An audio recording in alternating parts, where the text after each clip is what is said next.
L'urgence climatique est au cœur des actions menées par la FSU.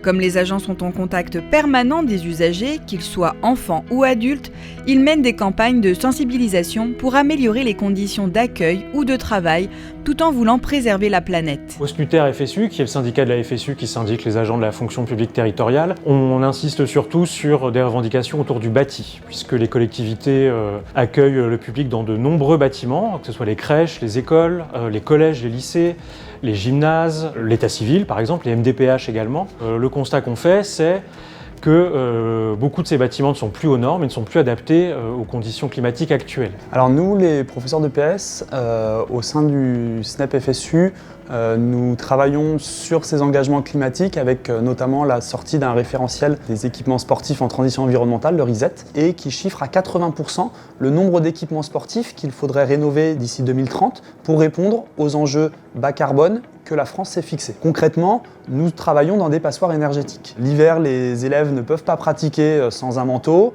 L'été, on ne peut pas pratiquer plus de 15 minutes parce qu'on a extrêmement chaud dans les équipements que l'on utilise. Il y a des problématiques d'acouphènes, de surdité, qui fait que on a ce besoin de rénover les équipements sportifs. La première chose à faire, c'est un grand plan d'investissement national sur la rénovation, notamment l'isolation thermique pour limiter la consommation d'énergie, puisqu'aujourd'hui c'est un enjeu écologique majeur, notamment sur la consommation d'électricité et de gaz. La problématique, c'est que le ministère ne construit pas les établissements scolaires et les gymnases. C'est la charge des communes et des collectivités territoriales. Maintenant, une commune qui est moins riche n'aura pas les moyens de construire des équipements sportifs qui répondront aux enjeux bas carbone. C'est pour cela que le SNEP FSU porte la revendication que l'État participe à hauteur de 50% pour toute nouvelle construction ou rénovation des équipements sportifs. On a vu par exemple que dans un rapport du gouvernement,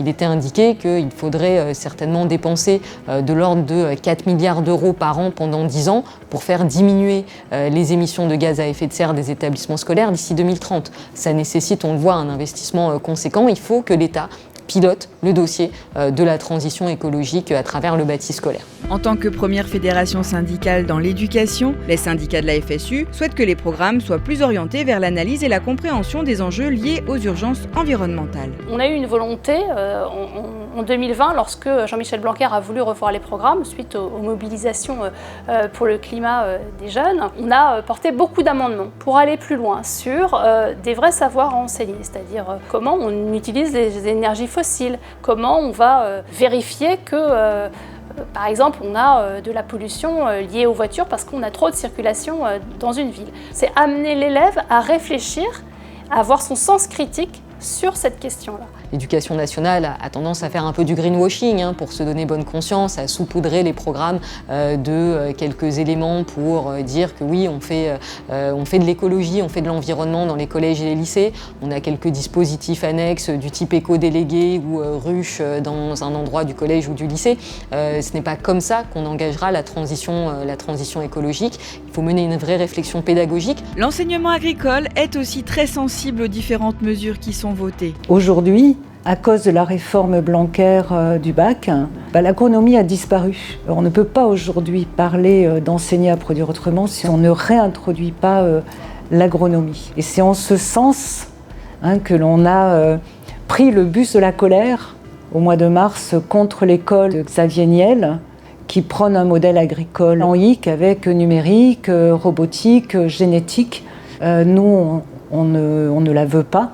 On veut une agriculture qui fait vivre ses paysans, ses paysannes, et puis qui n'utilise pas de produits dangereux. Et c'est cette agriculture-là, ce modèle-là que l'on veut enseigner. La FSU syndique également les personnels travaillant au ministère de l'Environnement qui réalisent un travail de fond pour que les lois changent très vite. En interne du ministère, on pousse de façon à avoir les politiques les plus ambitieuses possibles par rapport à des ministres qui préservent la notion de consommation alors qu'on est sur une planète aux ressources finies.